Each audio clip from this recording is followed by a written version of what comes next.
in Oxfordshire. And this project was with Mike Fisher and Nick Parkinson and colleagues there. And they have donated their time, their effort, and lots of reagents, etc., to this project. And I'm incredibly grateful to them for that. And I should say that it's not just me in Oxford, it's Joshua Dibble as well. And this is his project for his PhD.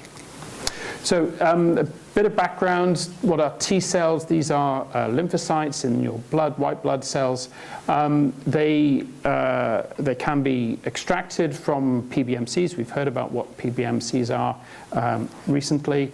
And they have receptors on their surfaces, T cell receptors, which I'm going to call TCRs.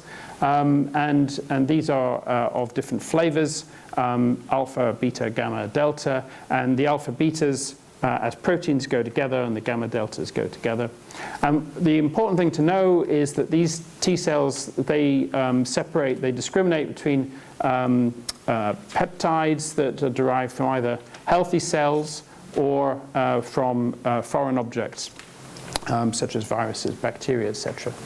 So I'm not sure you can see this, but the blue things here are alpha, beta T cell receptors, and they stick together on the surfaces of T cells, and their job is with other molecules that you can see here, to identify these foreign bits of peptide. The amazing thing that is done in the DNA for the T cell receptor genes is that, unlike everywhere else in your genome, which stays static, it changes.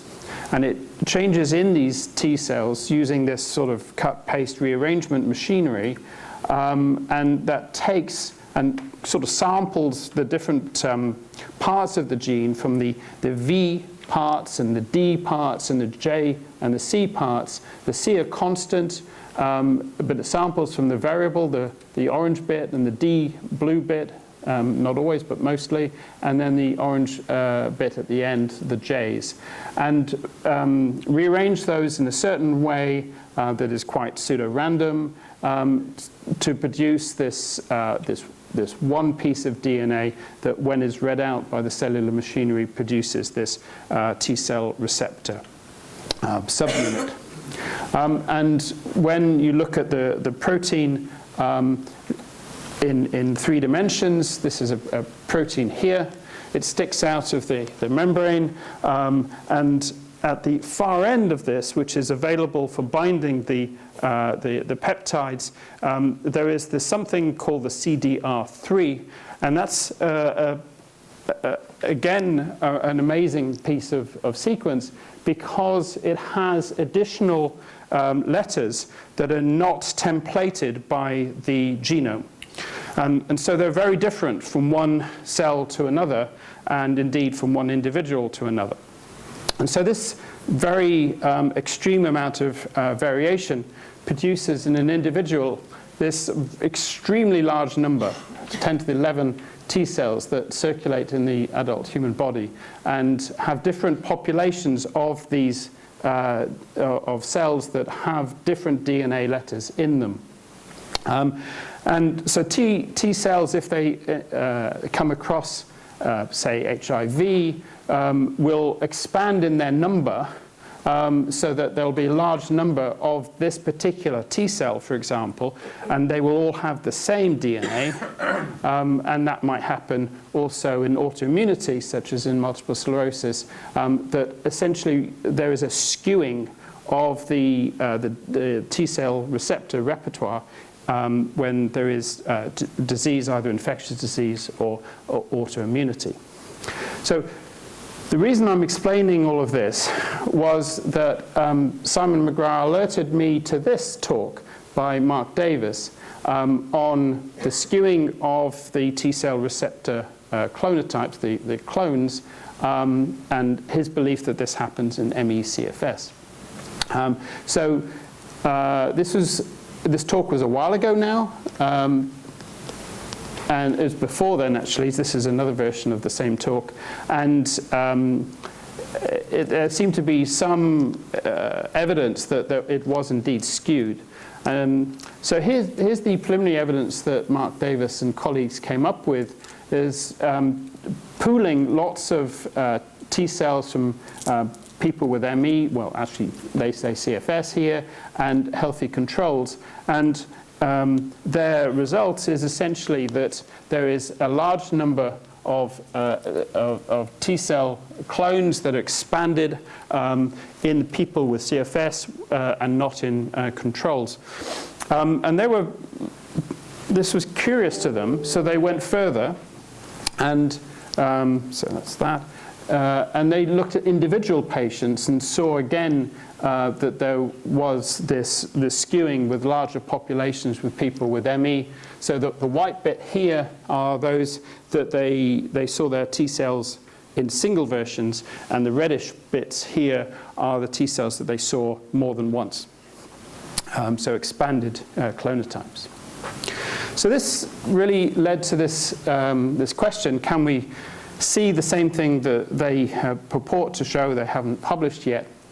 And so we decided to put together this case that would use, and we're very grateful for, the samples out of the QME biobank in London.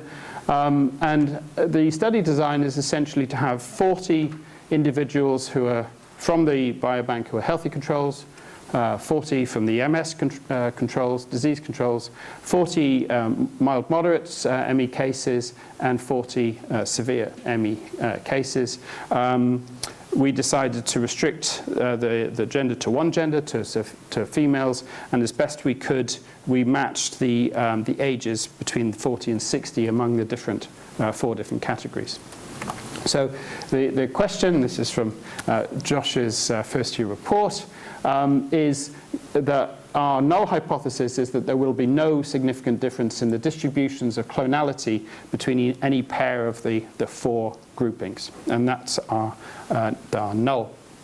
I won't go into the details of what systems biology labs have been doing, but they've spent a huge amount of time taking the PBMC samples, taking out the CD8s using FACS sorting, as we've just heard about, and then the important selecting out of the T cell receptor DNA, extracting that out for sequencing for each individual of the 160 samples. Importantly, all of this is blinded.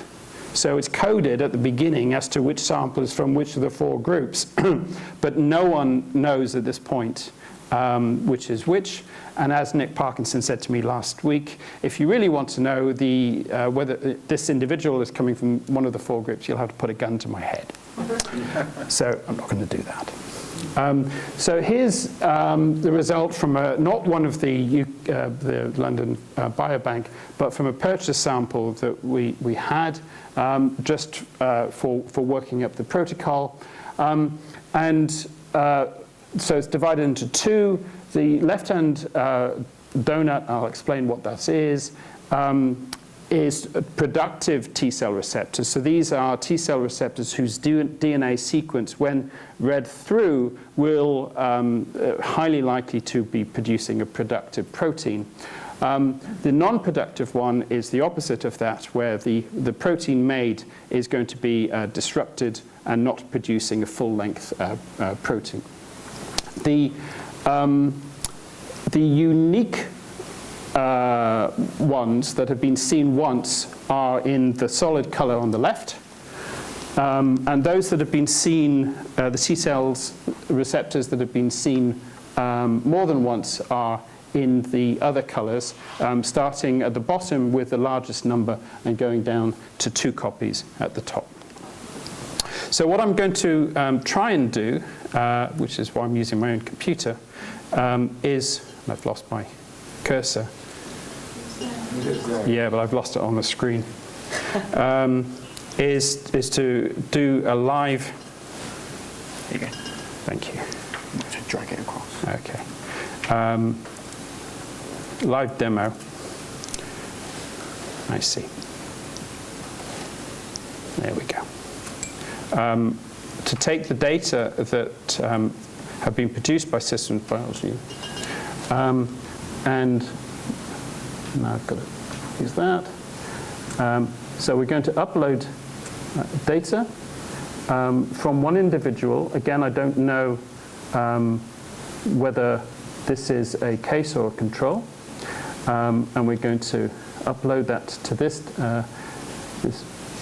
website. And hopefully, we can see the results. So you won't be able to see the words anymore, but let me make it larger. Okay, so at the top here are the TCR alphas, and then their numbers, the betas, the gammas, and the total of the alpha, betas, and gammas. We're not showing any deltas. There are not very many of them. This shows the DNA sequence as you go towards this the non-templated part of the TCR, and as you go into it, the numbers of those nucleotides drops off as expected at the alpha, beta, and gamma loci. So this is, again, this is just for one sample. We can go to the donuts and show this is for all of the alpha, betas, and gammas. This is for the alphas only. This is, again, just for productive ones. And if we just look at all of the ones that are unique, this is essentially what I showed previously. The unique ones are in brown, and the ones that have been found multiply are in the other colors, going down from a large number down to the copy number of 2. So I just wanted to give a flavor of the fact that this is an active analysis. Not all of the samples have been sequenced to this level of depth. We're going to sequence them essentially all together using Illumina technology, which is not what this is. And once we have all of the data, Josh is going to be working out the degree of clonality between the different samples, and we'll then we'll crack the code, work out which sample comes from which of the 4 different categories, and we'll address this null hypothesis that there's no difference between them. Okay. So now I'm going to have to go back to my. Okay.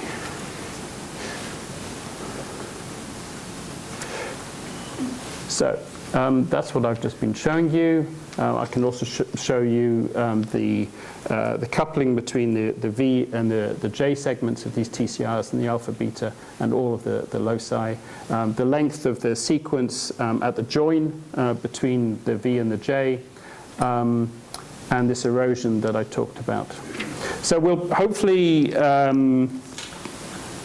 if all the sequencing works out well, hopefully we'll have an answer to this question by, say, the end of the year.